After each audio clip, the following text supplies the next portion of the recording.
Yadiel Barreto Torres, me conocen como Camello y esta es la primera edición de Spoiler Alert, el podcast, el centro de todo lo nuevo en cine.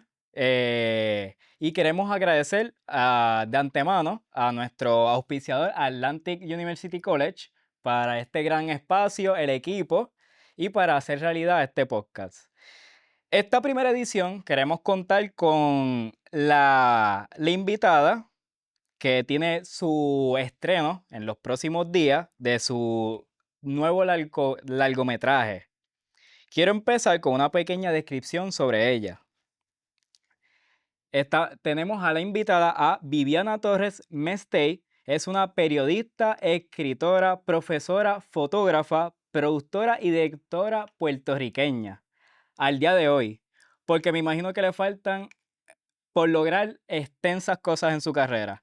Algunos de estos títulos lo ha desempeñado local e internacionalmente. Cuenta con bachillerato en periodismo en la Universidad de Puerto Rico en Río Piedra, maestría en fotografía de la Universidad de Arte en San Francisco y doctorado en diseño de la Universidad de Palermo en Argentina.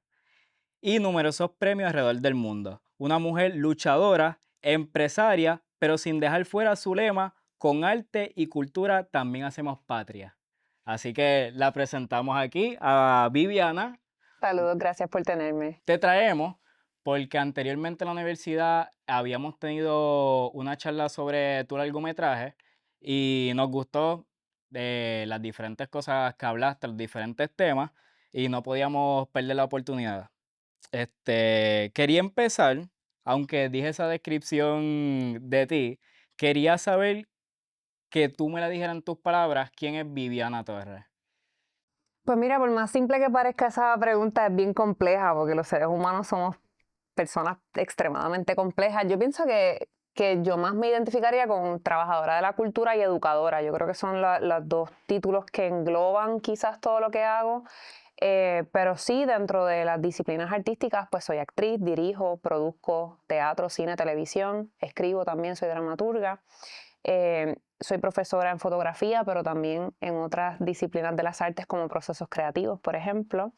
Y he trabajado en los medios de comunicación por muchos años, llevo 22 años trabajando en la industria, así que dentro de todo, yo siempre digo que si me tengo que definir, soy una adulta que está haciendo a su niña interior muy feliz. Esa sería como mi definición real de quién yo soy. Sí, lo veo bien claro. Igualmente, buscando información sobre ti y por todo lo que escuchamos aquella vez, lo veo bien claro que todo lo que tú tratas de hacer, veo que es eso mismo. Me gustó el lema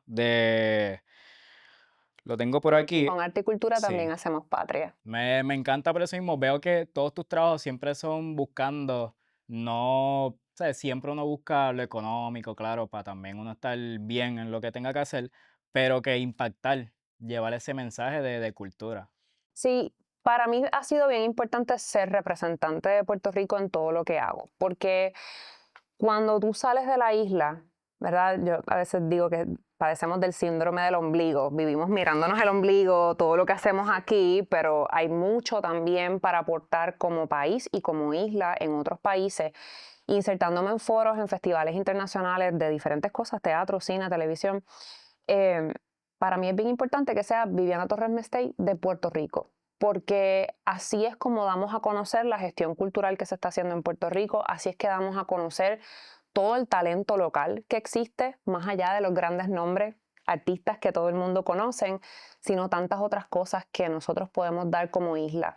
Y en ese sentido ha sido bien importante para mí, mi patria primero, en todo lo que hago, y por eso es que mi lema es con arte y cultura también hacemos patria, porque podemos pensar y algunas personas quizás pueden minimizar el trabajo que nosotros hacemos porque las artes son algo más de entretenimiento para mucha gente, pero también es una herramienta educativa tan grande y yo lo he visto en estas 2 décadas de trabajo, en cómo podemos impactar a los jóvenes en las escuelas superiores, en las universidades, con todo lo que hacemos a través de las artes, cómo se salvan vidas, porque estamos realmente aportando al capital humano, a crear seres humanos más sensibles.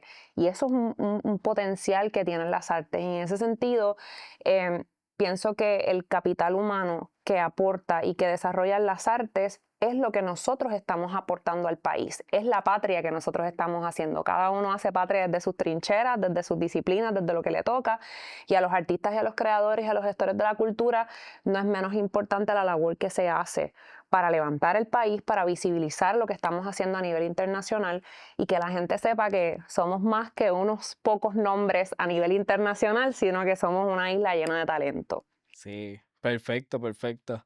Este, y me da curiosidad, ya que te estamos viendo ya formada con todos tus inventos, tu teatro, etcétera, etcétera. ¿Fue así desde el principio? Me explico. Cuando saliste de 12 de la escuela, ¿ya sabías que esto era lo que te interesaba? Para nada. Esto es un camino que se hace día a día, experiencia a experiencia. Yo no tengo educación formal en actuación. Sin embargo, empecé a trabajar en teatro a los 14 años. Así es que yo me inserto en la industria trabajando en una compañía de teatro muy pequeña que había en Santurce y desde ahí empecé a actuar, a dirigir, a escribir. Ni siquiera tenía carro para llegar a los sitios porque yo tenía 14 años, no tenía ni licencia, así que dependía mucho de mis papás y ese apoyo que yo tuve de mi familia en llevarme a los ensayos, en corretear con todos los embelecos y poco a poco insertándome en la industria. Cuando me toca ir a la universidad es que decido estudiar periodismo porque ya llevaba una cantidad de años trabajando en teatro y yo quería, siempre me interesaba más la multidisciplina y quizás saber de otras cosas para verdaderamente estar segura de lo que estaba haciendo era lo que yo quería hacer con mi vida, porque en esa edad, en la adolescencia, uno nunca sabe realmente lo que uno quiere, todavía de adulto realmente uno no sabe lo que quiere. Y es importante explorar y experimentar diferentes cosas y desde ahí eso es lo que me lleva al periodismo, luego me lleva a la fotografía, luego me lleva al diseño y me sigue abriendo puertas en la industria porque parte por la inquietud de querer explorar otras cosas y parte porque me fui dando cuenta de que todo está hilado y que todo lleva, y que cuando tú unes todas las disciplinas en las que tú quizás te especializas, eres un artista o un gestor de la cultura mucho más interdisciplinario, eres un recurso humano mucho más efectivo en los proyectos en los que te insertas porque puedes hacer una pluralidad de cosas y en ese sentido eso me llamaba mucho la atención pero nada planificado, sino es como se me abrió esta puerta, qué chévere, esta oportunidad, esta experiencia y día a día, semana a semana, año tras año y así han pasado 22 años de mi vida y asumo que esto es lo que hago. O Sí, sea, esto después es lo que que tú, me dedico. igual, después que tú miras para atrás y ves todo lo que dices, sí, esto es lo que me gusta. Sí, sí, no, aparte de que pienso que todavía hay tanto que aportar en estas Todos los días. disciplinas todos los días. Y por eso es que te menciono que más que nada me gusta verme desde el rol de educadora, porque si desde lo que se hace y desde el conocimiento uno se queda con eso, uno no hace nada, se muere contigo. Pero si tú a su vez vas aprendiendo cosas en el camino y la vas aportando a nuevas generaciones, se mantiene el ciclo de personas más conscientes en lo que están haciendo en su arte. Sí, uno conoce un montón de artistas antiguos, por así decirlo también, que al día de hoy pues uno puede ver su arte, etcétera, pero siempre he pensado eso, que como que el punto principal de un artista tiene que ser ese, demostrárselo a las personas. Dejar un legado de alguna manera. Y a veces el legado son tus obras, tus proyectos, pero en muchas más ocasiones el legado es las personas que tú tocas, los cuentos y las historias que tú dejas, las personas con las que conectas. Eso es hasta más rico porque se mantiene generación a generación. ¿No? Y lo ves Ahora, como así decirlo tactible, lo ves más cerca, porque con un... sí, definitivamente. Y ahora, mira, yo empecé tan joven, estoy a punto de cumplir 37 años y yo veo en las redes muchachos jóvenes que tienen sus carreras, que están en Netflix, que han hecho un montón de cosas, que fueron estudiantes míos hace muchos Sí. años. Entonces eso me llena de mucho entusiasmo porque se ve el fruto, se ven los proyectos, se ve el esfuerzo de educar, se ve tangible cómo está llegando a las futuras generaciones y cómo esas futuras generaciones están llegando a ser alguien, a dejar su voz, a dejar Así que una huella estás viendo también. tu lema, lo ves Es un círculo. físico, lo ves Sí, ahí. sí, sí. Perfecto. Y lo hablamos bien por encima, pero tus padres, veo, me dijiste que te apoyaron. Es que quiero hacer la pregunta, porque casi siempre en este mundo del arte, siempre está el dicho de ¿qué vamos a estudiar? Si es arte o cine o fotografía, te vas a morir de hambre. Sí, ese es el eslogan trillado de Sí, muchas sí. familias. Pues mira, yo he tenido la fortuna, mi mamá es bióloga, mi papá es matemático, no tienen nada que ver con las artes, sin embargo, por mi interés en las artes se han metido ahí conmigo. Mi papá empezó a hacer las escenografías de mis obras cuando yo era adolescente, también empezó a escribir teatro, de hecho el libreto original de la película en su versión de teatro es de mi papá. Y ahora en este proyecto de la película, los dos fueron parte del equipo de trabajo. Mi mamá fue la prop master y mi papá fue parte del equipo de arte y también el libreto es de su parte. Y estuvieron todos los días de filmación y se chuparon todo el Sí, proceso súper, súper conmigo. cool. En ese sentido, también ahora en esta etapa de mi vida es una necesidad de, yo soy hija única. Y de la misma manera de que ellos me dieron tanto de su tiempo y tanto de su apoyo, en esta etapa de mi vida yo quiero disfrutármelos Ujú. y integrarlos en los proyectos e integrarlos en mi equipo de trabajo es parte de disfrutármelos en esta edad. No, sí, me imagino, eso debe ser súper cool que, obviando ese dicho, que te apoyen y tú verlos ahí metiendo manos contigo, que se lo vivan igual que tú. Así. Súper, súper, súper cool. Este, a meternos más en el largometraje. Te traemos por eso mismo. Sabemos que tienes, lo tengo por aquí, el 10 de octubre, tenemos el estreno de tu película. Pero antes de brincar a ella, entiendo que es primero una obra de teatro. Sí, Entre el grito y la celda es un monólogo que se empezó a hacer hace 11 años. Nosotros estrenamos en el 2013 en el Centro de Bellas Artes en un formato de monólogo. Llevamos 11 años presentándonos tanto en Puerto Rico como a nivel internacional. Hemos estado en Colombia, en México, en Cuba. En Estados Unidos hemos estado como en 6 o 7 estados y en Puerto Rico hemos estado en más de 40 municipios. Ha sido una labor bien ardua porque no necesariamente es una labor que hacemos por remuneración económica, sino que la hacemos porque creemos que el proyecto está ayudando a visibilizar y volver a tocar a las nuevas generaciones con la historia de Lolita y con nuestra historia en Puerto Rico. Y este año pues se nos dio esa oportunidad de convertirlo en película, que de alguna manera para mí era importante que en algún momento se hiciera. No sabía qué iba a pasar ahora Eso te iba a exactamente. preguntar, porque si llevabas 11 años haciéndolo, ¿qué fue ese cambio de repente? Como, quiero hacerlo película. Pues mira, nosotros recibimos un dinero semilla del Instituto de Cultura el año pasado, originalmente para hacer nuevas funciones de la obra. Desde la pandemia no habíamos hecho funciones, tuvimos una versión virtual de teatro virtual y queríamos reactivar el proyecto. ¿Y cómo fue eso virtual? Es una locura. En realidad conseguimos un teatro, lo grabamos tipo cine, pero en el escenario y entonces lo hicimos en un live en las redes sociales cuando estábamos en plena pandemia 2020, que la gente no podía salir. Y se exportó el producto también, se vio desde la diáspora. Fue una experiencia bonita por la cantidad de gente a la que llegamos, pero muy extraña para nosotros que estábamos actuando en un teatro vacío.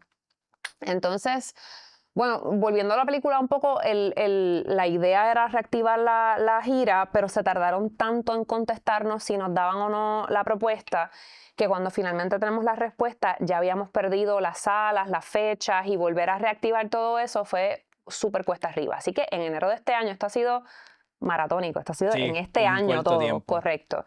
En enero de este año pues tomamos la decisión como, mira, yo pienso que es descabellado hacer esto con $25,000, pero tenemos un buen equipo de trabajo, podemos buscarle la vuelta, ya yo tenía una idea de cosas que podíamos hacer en la adaptación a guión y entonces se somete una enmienda al Instituto de Cultura y nos aprueban el proyecto. Una vez tenemos esa aprobación, en febrero empieza la preproducción. Mayo empezamos a grabar y en un periodo que realmente fue un total de 7 días, entre mayo y julio, se grabó la película entera y desde el 8 de julio yo me senté en esa silla a editar y me paré hace 2 semanas Sí, para el de media terminar todo el tour trabajo. porque ha sido bien intenso y un poco contra el reloj porque como es una propuesta del instituto, tiene una fecha de caducidad. Tenemos que entregar un informe de cómo se usaron los fondos y demás el 31 de octubre. Así que por eso fue que íbamos como corriendo Que porque aunque tú no teníamos quisieras, que tenías eso estrenarlo. detrás. Por eso es que yo digo, no, realmente no fue intencional que saliera a un mes de las elecciones. no fue Vamos ya planificado, mismo para eso, no vamos fue ya mismo para intencional, eso. pero así sucedió, que ha sido muy loco ese feedback que hemos recibido, como que este es el momento, qué buen momento que lo hicieron, y yo decía, bueno, el universo conspiró porque no era tampoco planificado. Que hablando de eso mismo, vamos a dar un poquito más detalle de la película, pero cuando se hizo la obra, ¿de dónde salió la idea de vamos a hacerle Lolita? Cuando yo era estudiante de maestría en la universidad, en la Academia de Arte de San Francisco, hice un proyecto para la clase de autorretrato que se llamaba Autorretratos como mujeres puertorriqueñas. Al ser un proyecto académico, tenía que sustentar las fotos con una investigación.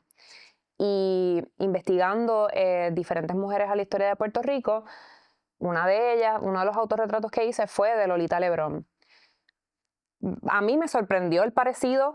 Obviamente cuando vi el autorretrato fue como que sí, me parezco bastante, no tuve que hacer tanto Photoshop como en las otras mujeres que trabajé.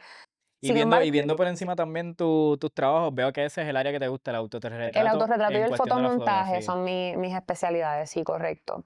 Entonces en la investigación me di cuenta que había muy poco de Lolita documentado. Había mucho sobre su figura política, sobre el ataque al Congreso en 1954, sus discursos y demás, pero ¿quién era ella como mujer, más allá de esa figura política? Y eso me daba mucha curiosidad. Y ahí entonces es que me siento con mi papá y le digo, mira papi, quiero que escribas un monólogo, vamos a hacer, me parece que con teatro podemos hacer algo bien chévere, yo con mis inventos, y le Y digo, dijo no yes. sé por dónde lo vas a agarrar, no sé qué enfoque le vas a dar, yo solo sé que quiero que termine con la línea, yo no vine a matar a nadie, yo vine a morir por Puerto Rico, que fue la línea más famosa que ella dijo después del evento del Congreso. Y ahí entonces nos dimos a la tarea de conseguir a familiares de Lolita. Contactamos con la sobrina y con la hermana, y a través de una serie de entrevistas que tuvimos con la familia, empezamos a obtener información personal que no estaba documentada en libros sobre ella, sobre la Lolita poeta, la Lolita madre, su historia como Y mujer. en ese transcurso, ¿tú estabas buscando esa información y tu papá ya estaba escribiendo o Mientras estábamos haciendo estaba las todo entrevistas para hacer el libreto, correcto. Y ahí entonces empezamos a producir el monólogo, y desde ese espacio es que se crea la obra de teatro, pensando en llenar unos vacíos de información de la parte más humana de Lolita que no existía documentación al respecto? Sí, lo mismo, llevando esa patria que tuviste que faltaba, vamos a poner ese granito de arena, Claro. me parece. Y veo que te apoyan, que no es un tema muy controversial, parece que en tu familia, pero este tema de, vemos que Lolita es depende de la persona que lo vea, puede ser Controversial. controversial, ajá. Veo que en tu familia, pues, van con esa misma mentalidad de Yo nací esto. en cuna de izquierda, Sí, eso no es secreto. Mi papá estuvo preso por desobediencia civil en contra de la Marina de Vieques. Eso es lo que yo conozco desde pequeña, que de las ahí viene marchas la en la vena. telefónica, las banderas, claro. Yo siempre digo que mi papá y mi mamá me enseñaron a amar mi patria sobre todas las cosas desde que estaba en el vientre. Y desde ese espacio nunca fue un tabú, al contrario. Estaba muy despierta desde muy pequeña con estos temas porque participaba activamente en movimientos de izquierda desde muy pequeña. Y anteriormente a la obra de Lolita, ¿hiciste algo más que tuviera que ver con algún personaje histórico? Personajes históricos no, sí hicimos una obra de teatro que se llamaba La Jota, este maldito gobierno, que era una ficción. Sí. ¿De dónde habrá salido la inspiración? No sé, pero una ficción que hicimos en el 2012. Posterior a Lolita, hicimos también el monólogo de Eugenio María de Hostos, que ahora retomamos otra vez funciones en noviembre. El que dirige Lolita, que es Efraín Rosa, es el que hace de Eugenio María de Hostos. Y tenemos en planes hacer más proyectos parecidos. Ok, perfecto. Y de ahí saltamos a lo de la película. Estamos en todo este proceso de buscar la información de los padres, etcétera. Hubo un punto que tocaste que también fue el que me llamó la atención. Este podcast que es para llevarlo bueno, a donde llegue, pero también es para llevarse a los estudiantes. Y vemos aquí en Atlantic que en el área de cine uno tiene que hacer sus proyectos, etcétera, y siempre hay algo que cierra a los estudiantes o a las personas, que es el budget. ¿Dónde sacamos dinero para? Quiero que se vea así, pero ¿cómo lo hago? Entiendo que en la película tuya también estuvo ese budget Oh, sí, pequeño, sí, estuvimos súper limitados de presupuesto, pero pero eso no los encerró. no, pienso que todo tiene que ver con la actitud y con que todo el equipo de trabajo estaba bien claro desde el principio en cuál era el presupuesto, no era un misterio. El presupuesto que nosotros nos dieron, eso fue un dinero que le dieron a 100 organizaciones sin fines de lucro y era el mismo presupuesto para todos los proyectos. Cada organización tenía la prerrogativa de escoger qué proyecto iba a hacer, en el caso de nosotros la película. Así que yo pienso que como todo el mundo estaba claro desde el principio, en todo el proceso de preproducción, ya todos los departamentos lo que estaban pensando era cómo maximizar el poco presupuesto que teníamos y qué recursos podíamos sacarnos de la manga, digamos. Entonces, la vestuarista, por ejemplo, que ya contaba en ese conversatorio al que tú haces referencia, que ella se puso a ver tutoriales para aprender a hacer sombreros de la época de 1950, porque esa es la cosa, que nosotros, esto es una película de época, Sí, es en los otro problema 50. más, budget y queremos hacerlo Claro. ambientalizado. Entonces ya de plano, tratando de ser proactivos y con el conocimiento en cuál era el presupuesto que teníamos, fue identificar cuál es la cámara que tenemos disponible, cuáles son los lentes que tenemos disponibles y con esos lentes que tenemos disponibles, hasta dónde abren esos lentes para saber cuánto espacio tengo que vestir. Esa fue la primera estrategia para empezar a acomodar el presupuesto. Y ir acomodando también la dirección o el concepto de dirección a un enfoque de tiros más cerrados, porque pues obviamente no podíamos Sí, vestir el claro. espacio completo. Tengo la fortuna de que compré la casa de mis abuelos y en el segundo piso tengo un estudio de fotografía, así que convertimos todo el segundo piso en un picture house y cada espacio se maximizó a lo último para convertirse en diferentes locaciones. Así que tuvimos alrededor de 6 o 7 locaciones que se hicieron en el mismo lugar. Lo que pasa es que se cambió toda la ambientación. Y muchas manos amigas también que nos permitieron filmar sin cobrarnos, la reserva del lago de Toa Alta, por ejemplo. En Denis grabamos una escena, un poco explicándole cuál es el proyecto, tenemos esto. Si tú tienes una buena propuesta y un buen pitch y un buen tema, una buena idea, la gente se monta en el barco Sí, contigo. eso yo lo escucho una vez y es cierto que mucha gente se tranca en no tengo el personal, ¿cómo yo hago que gente se meta en mi proyecto? Y es si tú no crees en él, si tú mismo no crees en él, Eso es una. Y otra es también tener vínculos que tú desarrolles a largo plazo. Porque todo mi equipo de importante. trabajo son personas que llevamos 10, 15 años trabajando juntos. Se integró gente nueva también, estudiantes míos de la maestría en fotografía que también yo contraté para hacer trabajo, dándole oportunidades a talentos nuevos, artistas emergentes, que verdaderamente vieron en el proyecto una oportunidad para desarrollarse, para mostrarse, para tener su crédito en pantalla, que eso es importante también. Y en ese sentido, otra de las maneras de ajustarnos al presupuesto, que esta sí no la recomiendo mucho, pero A ver. si tienes el conocimiento para hacer más de un departamento, en mi caso, yo hice muchos departamentos. O sea, yo hice el diseño de producción, yo hice la adaptación de guión, yo soy la protagonista de la película, Ya, yo sí. edité, coloricé, hice la canción tema. Entonces, en ese sentido, pues tuve la fortuna de que no tuve que pagar 6, 7 departamentos aparte. Y como yo estaba clara de eso, pues eso son ya cosas que voy eliminando. O sea, yo doné todo mi trabajo a este proyecto. Y eso es algo que yo me siento orgullosa de decirlo porque es mi bebé. Pero obviamente con la idea de que es una inversión. Yo no estoy regalando mi trabajo, yo estoy invirtiendo mi trabajo en un proyecto que es mío, en el que yo creo y que se convierte en parte de nuestro portfolio como compañía, se convierte en una carta de presentación a la hora de hacer unas propuestas para pedir más dinero. No estamos saliendo de la nada, tenemos estos proyectos que ya hemos trabajado, tenemos credibilidad, tenemos nombre en la industria. A veces hay que hacer ese balance. Y tuve la fortuna de que a la misma vez me cayó otro proyecto como coordinadora de producción y que sí me pagaba muy bien. Entonces ahí es que uno tiene que hacer bien los números, porque entonces yo decía, bueno, con esta Podías dedicarle película, más tiempo claro, también. porque yo hago los números y digo, bueno, esta película que grabó en junio, con esto yo puedo puedo cubrir todos mis gastos, digamos, hasta finales de agosto. Pues yo puedo invertir mi tiempo sin cobrar en el otro proyecto hasta finales de agosto porque estoy cubierta con este otro Sí, proyecto. Y uno va balanceando. ¿Viste? mucho manejo, igual en esta carrera es lo mismo. Cualquier departamento necesitas tener buen Y manejo. eso es porque la película de Lolita es mi proyecto de vida de alguna manera, es un legado que yo estoy diciendo. No digo que este es el caso en todos los proyectos, pero si tú tienes un proyecto personal en el que tú crees un montón y realmente tú sabes que esa va a ser tu carta de presentación, tu proyecto piloto, que va a ser tu introducción a la industria y tú crees en ello, pues tienes que invertir tiempo, recursos en ello. No necesariamente vas a ver la remuneración económica, pero ser inteligente a la misma vez y combinarlo o balancearlo con otros proyectos que sí te estén nutriendo un ingreso,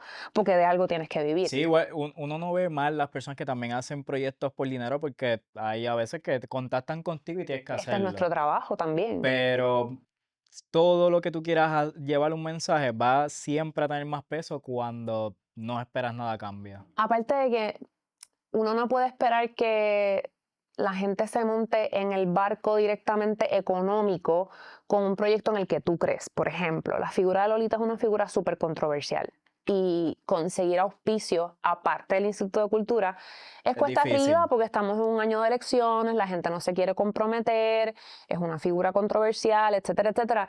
Entonces, en ese No, y sentido, como tú dijiste, que también pones tu nombre, es una presentación que a veces la gente no quiere coger esos claro, sí, riesgos. no, para mí definitivamente el proyecto es una inversión mía y es un aporte que yo estoy tratando de hacer con todo mi equipo de trabajo que se montó en el barco. Más allá de eso, pase lo que pase con la película, nosotros estamos súper satisfechos con el producto, muy orgullosos de lo que pudimos hacer. Ahora la película entra a circuito de festivales y de alguna manera nadie nos puede decir ahora mismo que no podemos hacer algo, porque la realidad es que llevamos varios proyectos back to back en los pasados años que hemos hecho de tripas corazones y de alguna manera eso también crece tu confianza en tu arte y en lo que tú haces y decir, contra, si hicimos esto con 25,000 pesos, yo estoy ready para la propuesta del millón, claro que sí. Y uno deja de tenerle miedo a eso, porque antes es como que, no, yo esa propuesta, 2 Sí, no millones, sé. imagínate, ¿no? ¿Cómo? Pero ya después de varios proyectos con diferentes tipos de presupuesto, que hemos visto el producto y que estamos súper orgullosos del producto, ya no hay miedo alguno, porque es que ya Igual, pasamos todo lo que teníamos que sí, pasar. igual si tienes todo el dinero del mundo, creo que es más fácil también hacer algunas cosas, pero como quiera, cuando tienes limitaciones, más creativo te pone, que lo escuché también Definitivamente. en el conversatorio, ahí es donde explota más la creatividad de uno, Sí. a ver cómo resuelves cada problema y creo que hasta a veces 1000 veces mejor. Es uno se disfruta más el triunfo Sí. porque lo sudó, verdaderamente se sudó. Sí, Verdaderamente se sudó. sí, igualmente, yo tengo también mi equipo que estamos haciendo pequeños cortos, etcétera, y igualmente, a veces esa es la limitación, el presupuesto, pero volvemos a lo mismo, hemos también hecho de tripas corazones Sino, y aparte de que si tú mismo no te creas la experiencia, que eso es una de los dobles morales de la industria que yo no entiendo, tú vas a querer trabajar en un proyecto, pero tienes que tener la experiencia. Ajá, pero si nadie me da la oportunidad a la sí, pero primera, yo creo que eso es en ¿cómo todos hago sitios. experiencia? ¿No? Exacto, pues entonces de alguna manera crear uno mismo los espacios y uno mismo hacer la experiencia para Y que ahí, no te puedan cerrar y esa ahí es puerta en la donde más cara. uno se motiva, porque sabes cuál es tu potencial Exacto. y sabes hasta dónde llevarlo. Este, me gustó eso de no ponerse limitaciones por eso mismo, porque en cuestión de arte, si vamos a crear cosas artísticas, es darle todo el corazón, ponerle todo el empeño y llevar ese mismo mensaje, llevar ese mensaje donde quieras llevarlo y no tener que depender de cosas externas para hacer tus proyectos. Y eso del budget me encantó. Eh, Hablando del momento donde cayó el largometraje, Ujú. ¿cómo han sido esas críticas? Quiero saber, no de la película en sí, quisiera saber de lo político. A ver, Lolita es una Sin figura, sin sí, ponerte no, en, no, ya. ajá. Lolita es una figura controversial para mucha gente. Entonces, cuando digo controversial, es que es una figura que hay una población que la venera, que la ama y que la considera la madre de la matria, como le dicen. Y por otro lado, hay personas que verdaderamente la ven como una terrorista, Mm, la ven como una criminal, Y eso queda evidente en los comentarios en las redes sociales, que eso era algo que no había cuando nosotros empezamos la obra. En el 2013 realmente las redes sociales no era un issue tan grande, pero ahora todo el mundo se escuda detrás de un monitor y de un teclado para escribir cualquier cosa. ¿Y hay alguno que Oh, eso- sí, completamente. Cuando te metes en los posts de la gira de medios que hemos hecho, sobre todo en los medios bien grandes, medios televisivos o periódicos más grandes de gran alcance, te puedes meter en los comentarios y vas a ver. Vas a ver ahí la respuesta visceral que hay de ambas partes. Sí, claro. Y en ese sentido, es inevitable. Lolita es una líder nacionalista, ella lideró el ataque al Congreso en los Estados Unidos en 1954. No es misterio que fue un ataque armado, sin embargo, era un ataque que no estaba dirigido a matar a nadie. Las instrucciones de Albizu eran disparar al techo para hacer ruido y traer la atención internacional a la situación colonial y al abuso colonial que estaba pasando en Puerto Rico. Recordemos que la década del 50 es la época en la que había ley de mordaza, en la que si tú sacabas una bandera de Puerto Rico te llevaban preso, en la que tú no podías expresar tu orgullo patrio porque ibas a la cárcel, en la que los puertorriqueños habían empezado a elegir, o sea, en 1948 fueron las primeras elecciones populares donde la gente eligió a su gobernador y donde estamos teniendo una presencia militar muy grande por la guerra de Vietnam, que se estaban llevando a los puertorriqueños a pelear la guerra de Vietnam. O sea, el contexto histórico es importante Sí, para entender veces- por qué ella hizo lo que hizo. A veces también la gente no se pone en esos zapatos, que yo puedo entender cuáles sean tus pensamientos políticos, pero es ponerse en ese mundo que ella vivía. Y eso es precisamente lo que tratamos de hacer con la película, porque no solamente contamos esta historia, que es particular, nosotros no contamos la vida entera de Lolita, es demasiado ambicioso pensar que tú vas a contar la vida de una persona que vivió tantos años de lucha, pero sí nos concentramos en el primer año de ella prisionera, en 1955, y nos vamos en retrospectiva al ataque al Congreso, que lo recreamos, y varios momentos en su historia de vida personal. Lolita incluso vivía en la diáspora. Ella cosía uniformes militares en Nueva York. Y todo el discrimen que ella recibió como mujer, como puertorriqueña, como latina, es parte de su motor para querer cambiar las cosas y querer hacer algo. Entonces, parte de lo que hacemos en la película, yo conseguí mucho pietaje histórico real de 1950 que se hila y se integra dentro de la historia que estamos contando de ¿Y Lolita fue difícil presa. conseguir ese material? Costoso, no difícil, costoso También obtener los derechos de uso para el material, pero más aún precisamente porque es una figura polémica, todo tiene que estar prístino legalmente. Entonces nosotros obtuvimos todos los derechos de todo el pietaje que estamos mostrando en la película y vamos hilando el contexto histórico con la historia que se cuenta de una manera muy experimental, y la razón por la que decimos que es cine experimental es porque es una propuesta artística, no deja de ser una obra de teatro adaptada al cine, así que tiene esa cuestión histriónica de la película, y también porque va de los momentos reales de ella en el encierro en la celda a momentos de reflexión en su mente libre en las montañas de su patria, en las montañas de Puerto Rico, a esos momentos de retrospectiva, a momentos surrealistas, porque Lolita sufrió muchas torturas en la cárcel también. Y en ese tiempo me imagino que más todavía. Torturas que con ella probaron cosas que luego usaron en la guerra de Vietnam.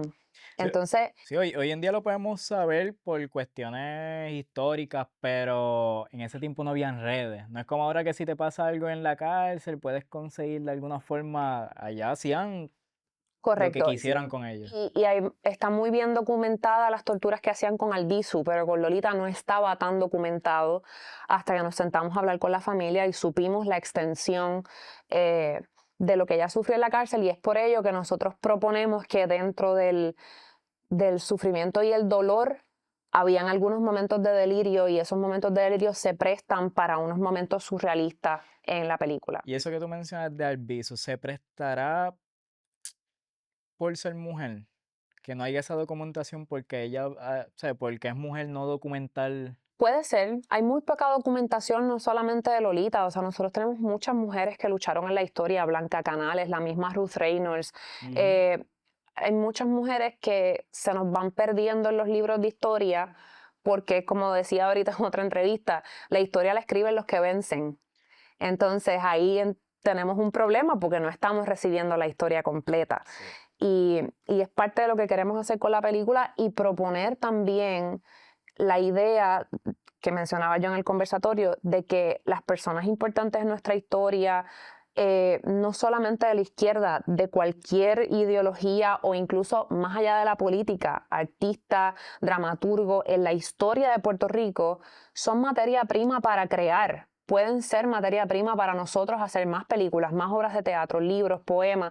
Hay tantas cosas que se están perdiendo y que las nuevas generaciones simplemente no conocen. Y con acceder a ello pueden crear tantas cosas, no tienen que mirar afuera, no tienen que buscar afuera. Puerto Rico tiene mucho, mucho para ofrecer. Y la gente no lo ve como una fuente de creatividad porque siempre se enfocan en eso mismo, en cuestiones políticas, eso no lo quiero ver, pero no, vamos a hacerlo de todo lo que tú quieras. En caso tuyo, te gusta este lado izquierda, pues saca la información porque esa es información que ocurrió. Pero que cualquiera esté libre de sacar esa información es que tenga a la gente cosas para ver e inspirarse, tener una variedad de... Sí, yo pienso que los pueblos suelen tener memorias cortas y el problema de tener una memoria corta es que se siguen repitiendo los mismos errores una y Ujú. otra vez. Y en la medida en que a través del arte, del cine, del teatro, de los libros, de la literatura, podemos rescatar cosas que ya pasaron, estos eventos que nosotros narramos en la película pasaron hace 70 años. Sin embargo, cuando te sientas y ves y escuchas el Puede estar contexto ocurriendo lo histórico, mismo. es muy parecido a lo que estamos pasando ahora. Entonces, en ese sentido, nos ayuda también a abrir los ojos de que el contexto histórico en el que nosotros estamos viviendo no es nada nuevo. Sin embargo, ¿por qué está pasando? Lo estamos permitiendo que pase Ujú. porque no estamos conscientes de nuestro pasado, de quién nosotros somos quienes somos por las personas que vinieron antes que nosotros, por los caminos que se abrieron antes que nosotros y por las luchas que se lucharon antes que nosotros. Y en ese sentido tenemos que reconocer eso, que no venimos de la nada, no salimos de la nada. Tenemos un legado histórico, tenemos unas personas importantes en nuestra historia que han permitido que personas como tú y como yo estemos aquí sentados hablando hoy. Que Eso es lo personas que no de se ponen a color y pensar. mujeres antes Claro. no podían tener esta libertad de tener una conversación porque no teníamos los derechos. Y ahora los tenemos y estamos teniendo una conversación en Ujú. cámara, en un podcast, por todas las luchas que se lucharon antes que nosotros. ¿Cómo eso no es materia de Sí, creación? porque a veces no es Imagínate. ni para idealizarlo, es eso mismo, para dejar claro lo que ocurrió. Por supuesto, nosotros no podemos negar nuestra historia, al contrario, mirarla a la cara, visibilizarla a través de nuestros proyectos, nos puede inspirar e incluso a nuevas generaciones Ujú. a cambiar las cosas. No hay Sí, necesidad de quedarnos como estamos. Y por eso es que mi lema es: con arte y cultura también hacemos patria. Esto es hacer patria, educar a través de nuestros proyectos, visibilizar las cosas que han pasado en nuestra historia, a través del teatro, a través del cine. Eso es hacer patria. Quizás no son grandes luchas, quizás no se ven los logros de primera instancia, pero granito a son granito, aportes que vamos avanzando. claro, y despiertan más gente que te va a apoyar. Y granito a granito uno va creando castillos, etcétera. Y que lo mencionaste, cuando en ese periodo de tiempo haciendo la película, viendo todo esto que está pasando en la política, también hubo de tu parte, necesito terminar mis proyectos para como que aprovechar el momento. No, no, al No contrario. querías En darle realidad más. era como: ¿en serio esto va a salir en este momento? Sí, no, al contrario. Me añade un nivel adicional de estrés que no necesitaba, porque verdaderamente hay quizás un misconception, digamos, de que quizás lo estamos haciendo a propósito, de que estamos saliendo un mes antes de las elecciones con esta historia, reavivando el legado de Lolita. Pero no, la realidad es que llevamos 11 años haciéndolo. El Sí, que sí. haya pasado ahora en cine, de verdad es el Obra y gracia. universo obrando de alguna manera. Pero no era una cuestión de terminar, al contrario, sí había un poco de reparo. De, bueno, quizás lo tiramos, aguantamos, ¿qué hacemos? Pero al final no teníamos opción. Tenemos un deadline en el que tenemos que entregar un informe. Pero esos reparos, ¿por qué eran? Porque se malentendieran las razones Ya. o la intención del proyecto, que pudieran pensar que busca... Si no querías llevarlo a un extremo al otro, era lo mismo, lo que estábamos hablando de Sí, presentar porque la es que historia. Lolita es una mujer que tanto colores rojos, azules y verdes han alabado de alguna manera y han venerado de alguna manera. Em, y no me gustaría que tuviera ese corte político partidista porque no lo tiene, para nada. Si más tu misión era, aquí está el proyecto, véanlo. Aparte de que verdaderamente no tiene esa narrativa político-partidista, más allá de, Es su obviamente, vida. el contexto histórico y la cuestión del Partido Nacionalista digamos, la coyuntura del ataque al Congreso, más allá de eso, realmente lo que van a ver es una Lolita íntima, es una Lolita en sus reflexiones con su propia mente, con sus propios recuerdos, es una Lolita muy vulnerable, que para algunas personas, sobre todo las más tradicionales, es incómodo ver a una Lolita tan vulnerable. Sin embargo, cuando hablábamos de cómo íbamos a abordar la película, para mí era importante mantener un balance entre no victimizarla, porque Lolita nunca fue víctima, pero sí explorar la vulnerabilidad y el quiebre, porque tú tienes una mujer que está siendo expuesta a radiación, que está siendo expuesta a tortura Sí, yo psicológica. pienso que es difícil porque tú tenías a la familia para preguntarle las cosas, pero igualmente estamos hablando de una persona que está muerta y... Sí, lo que nosotros hacemos realmente es como una propuesta de lo que pudiera haber Ajá. sido una Sí, que reflexión tiene que muy ser interna. difícil tú, ya, che, ¿cómo hago esto Es sin...? Sí. es delicado, pero lo hacemos con mucho respeto y con mucha humildad también. Así que tú invitas a quien vaya a ver la película, no la vaya a ver con esta cuestión de partido, sino lo que es Es un la pedazo de historia nuestra que historia, faltaba de Lolita. es un pedazo de nuestra historia, nos recuerda un contexto histórico de hace 70 años que vivió nuestro país y es una historia que se acerca a una mujer icónica desde un punto de vista humano y es bien importante humanizar a las personas y a los líderes del país, porque no son intocables, son seres humanos que sufren, que sienten, que padecen, que piensan, que cometen errores, y eso es bien importante, somos todos humanos y todos dentro de ese espacio crecemos, cambiamos de opinión, cambiamos de parecer, evolucionamos, maduramos. Y dejar de idealizar a las figuras para verlos humanos y verlos en sus momentos más vulnerables, es importante también reflexionarlo. Y por eso hablamos mucho de que esta película, más que nada, queremos que sea lo que le llaman el conversation piece. Es eso, es que se acabe la película y nos pongamos a reflexionar. Mujeres puertorriqueñas, jóvenes, puertorriqueños en general, ¿cómo me toca a mí la historia de Lolita? ¿Cómo yo reflexiono en lo que ella hizo, qué yo hubiese hecho en Así su que lugar? eso va a tocar a todo el mundo, pero pienso que también va a tocar más a lo que son las mujeres también. Sí, lo que pasa es que la historia de Lolita, por ejemplo, Lolita pierde a sus dos hijos cuando está en la cárcel y el hecho de que ella haya a propósito dejado a sus hijos a cargo de su hermana para ir a un ataque que para ellos era un ataque suicida porque ellos siempre pensaron que los iban a matar ese día. Por eso es que ella dice, yo no vine a matar a nadie, yo vine a morir por Puerto Rico. Eso, por ejemplo, hay mucha gente que no lo entiende y lo ves en los comentarios criticándola, de que ella dejó a sus hijos, de que etcétera, etcétera. Vi un comentario una vez que los otros días lo Y no leí que vende, decía, ella perdió su belleza, su juventud y su familia, todo por ir a tirotear el Congreso, cuando es algo mucho mayor lo que ella realmente creía que estaba haciendo. Porque hay que también ponerse, como te decía ahorita, en los zapatos y en el contexto y por qué estoy haciendo lo que estoy que es haciendo totalmente al revés. No es que los dejo, es que estaba haciendo lo que tenía que hacer, para su futuro. que más bien a lo mejor ni de ella, de eso mismo, de sus familiares los que vinieran después, Correcto. que es lo que la gente a veces no se pone a pensar.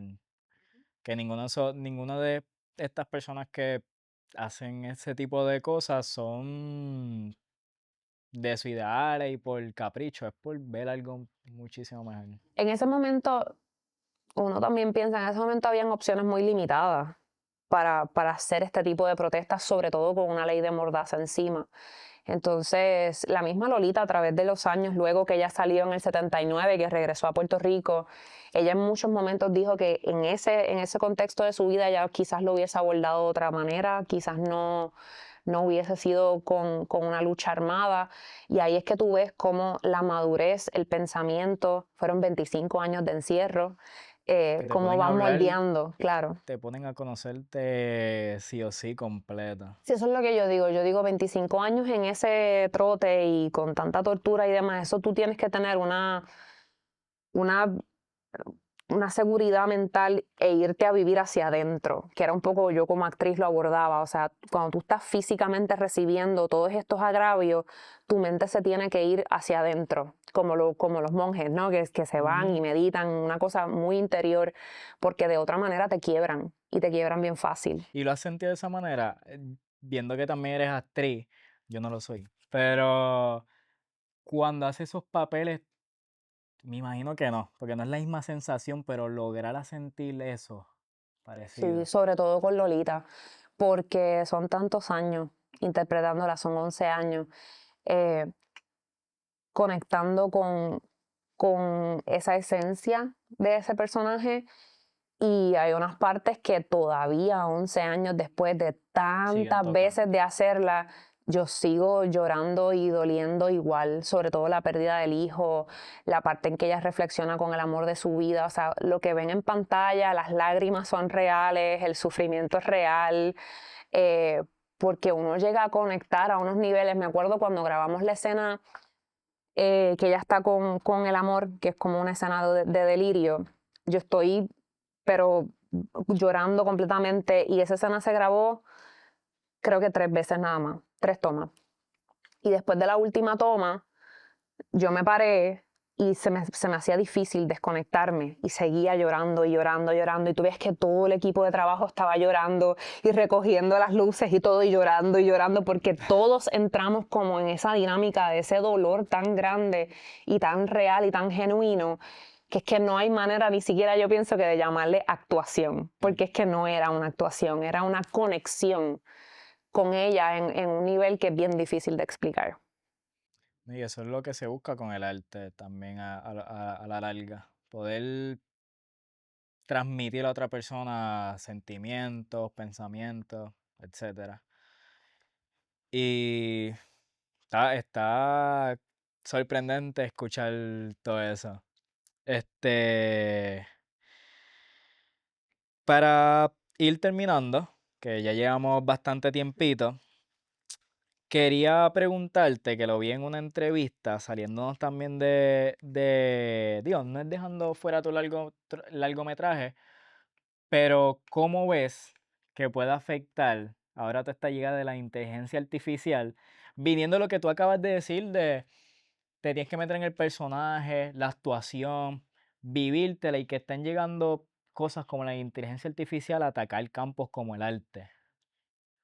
Eso es un tema súper controversial. No creo que lo pueda abreviar en pocos minutos, pero sí es parte de mi investigación de tesis en el doctorado y he estado leyendo mucho sobre esto porque lo voy a abordar desde la fotografía. Yo pienso que la inteligencia artificial como propuesta nueva puede ser abrumador el pensar que ya estamos entrando en una industria donde tu competencia no es un ser humano, es una máquina y uno es abrumador pensarlo, porque cómo tú compites Ujú. con algo que se supone que sea perfecto, con esos algoritmos. Y un poco mi respuesta después de toda la investigación y toda la lectura que he hecho es que la manera en la que los seres humanos nos vamos a poder acoplar o atemperar a eso, pues no lo podemos negar, llegó para Mm. quedarse. No, y son herramientas Son también. herramientas, uno es verlo como una herramienta, no negarlo, sino dominarlo, aceptar que está ahí, que tenemos que usarlo, que no le podemos mirar la cara. Ujú. Y por otro lado,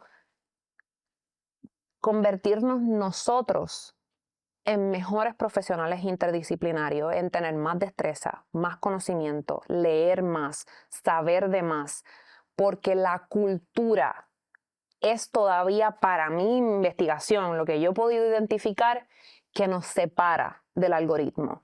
Y la cultura como conglomerado, como nuestras experiencias, la historia, el arte, o sea, no solamente la cuestión de entretenimiento, la cultura como la complejidad de la cultura y la sociedad humana. Eso es para mí todavía lo que nos hace indispensable en los procesos de creación. Sí, es ese sentimiento que uno está, con el que uno hace las cosas. y el conocimiento. Porque si bien los algoritmos pueden llegar a unas conexiones con un deep learning, con un conocimiento, los seres humanos pueden mezclar el conocimiento con sentimiento. Y eso todavía creo que no ha llegado ahí la tecnología Y para hacer de digo, algo. Yo hablo por mí, pero esperemos que no, porque pienso que tiene que haber ese defecto que tiene el humano para poder seguir creando el arte. Eso es otra cosa, el error. El error humano, curiosamente, que es lo que uno pensaría que es nuestra falla, es nuestra virtud ahora mismo. Porque en mis investigaciones con las plataformas de inteligencia artificial, lo que he podido darme cuenta es que todo lo tratan de crear perfecto, clichoso, digamos.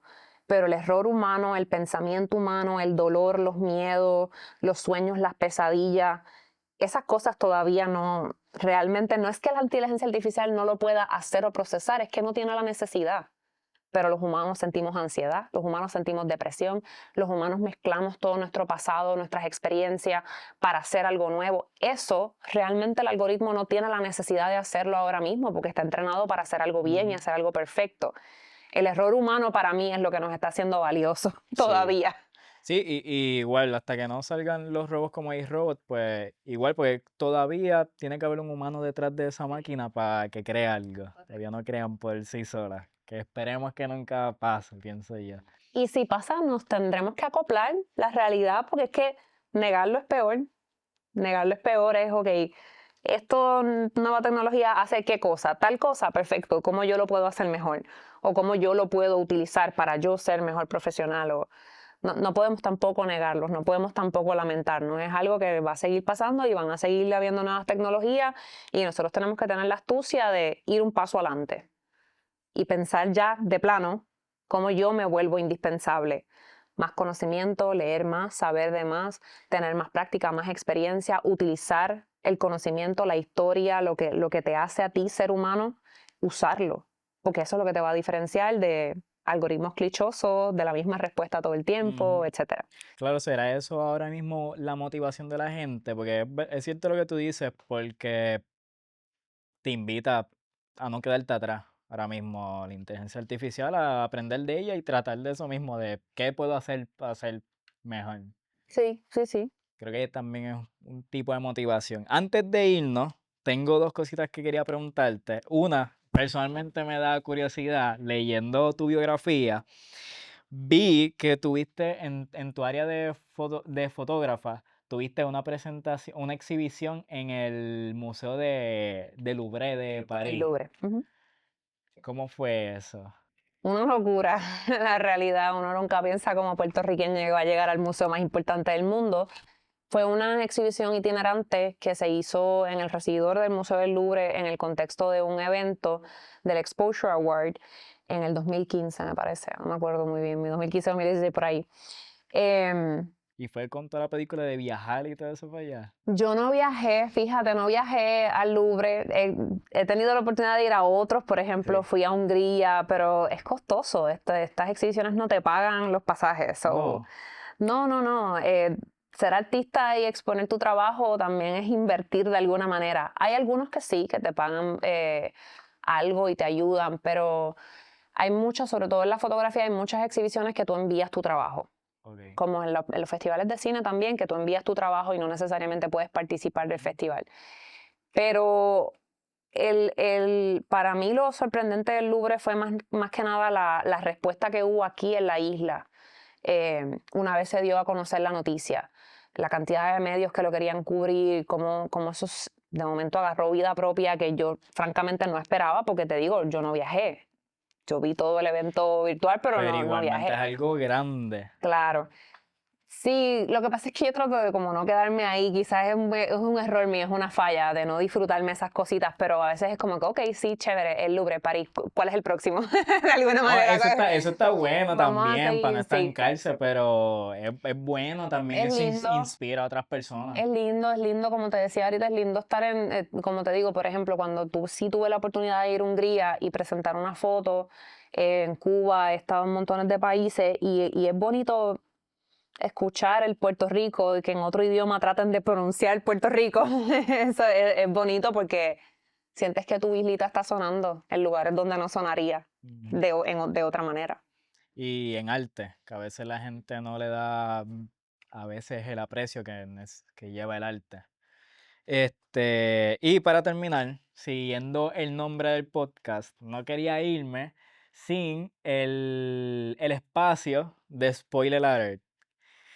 Quiero que me cuentes cuál es la última película que viste Ay, Dios mío. y si me puedes hablar de ella, de si te gustó o no te gustó. Tú das una, yo doy una. Ok, lo que pasa es que hace mucho tiempo que no veo películas porque he estado tan inmersa en este proceso. Sí, ¿para qué ver otra Este, película si estoy haciendo la mía ahora mismo en no todo? como para qué, pero como que no he tenido el tiempo de ver Sí, sí, otra eso cosa mismo. que no sea el monitor editando esta Como película. estoy editando Lolita, déjame cogerme el tiempo para ver esta otra película. Eso no ha No, pasado, no. eso no ha sucedido, realmente no ha sucedido. Este, La más cercana. la última película que vi, empieza tú, es lo que yo voy pensando. La No me ulti- acuerdo. Pues la última está igual. El tiempo a veces juega en contra de uno. Pero la última que vi fue estos días. Fue Los Yodos. Ok, ¿y qué te pareció? Fíjate, me gustó. Yo no soy muy fan de las precuelas. Porque siento que siempre cuando tú sales con un proyecto, el primero es como que para tú atraer la gente, traer los ojos hacia ti, lo haces con más cariño. Ya del segundo para adelante pienso que siguiendo el dinero y como que a veces no me gustan las precuelas. Pero fíjate, me gustó. Hicieron un buen trabajo. ¿La conoces? Sí, sí, vi la primera, no he visto la segunda. Ahora sí hablando contigo, fíjate, no es película, pero sí puedo recordar que una de las últimas series que vi fue la de Freud que hay en Netflix. Y me gustó mucho el abordaje de esa época, porque como yo estudio esa época en mi tesis, en 1920, es una época histórica que me interesa mucho a nivel internacional porque es una época de descubrimiento, es una época que se propone el psicoanálisis de alguna manera y esa parte psicológica en los proyectos me llama mucho la atención porque se presta para mucha experimentación y quizás es el tipo de cine que a mí me gusta más, el experimentar con lo real, con lo surreal, con lo físico, con lo psicológico. Y es una serie que es muy interesante su propuesta del personaje histórico de Freud, Así precisamente. mismo sí, Freud, se llama. sí. La tengo en el checklist, a ver. Ahí está. Que ya lo dijiste, que es buena pregunta. ¿Cuál es el cine que más te gusta? Ese en particular, el Sí, experimental. me gusta el cine experimental y me gusta mucho el cine artístico, quizás el cine extranjero en ese sentido, porque no se hace tanto en Puerto Rico, pero Es que a veces no te puedes salir de tus ramas, ¿verdad? Haciendo es que tanta cosa pienso que creativa. el tipo de cine que te reta a pensar más allá y que se convierte en un referente para ti como artista, de paletas de colores que te interesan, de tomas que te gustaron, cómo se abordaron, de cómo el guión lo cuenta. Lamentablemente ya cuando tú te metes en el mundo del cine no puedes desaprender esas Sí. cosas. Y cuando ves cine o ves televisión o ves series, ya lo ves desde ese espacio. Entonces se me hace difícil ver la cuestión superficial y banal de algunas cosas porque estoy pensando en la parte de producción, en la parte técnica. Cuando me expongo a cosas más artísticas, me lo disfruto más porque de alguna manera lo veo como una referencia y como una inspiración. Qué cool. Bueno, gracias por tu presencia. Tengo aquí que la película se estrena el 10 de octubre, así que los invitamos a todos a que puedan ir a verla. Vean esa historia que nos ha contado de ella. Vean también cómo fue todo el proceso de las paredes que tenían, lo del budget, del tiempo, tal vez los comentarios. Invitamos a que la vayan a ver. Culminamos la entrevista. Esperen las siguientes ediciones de Spoiler Alert Podcast y nos vemos en la próxima.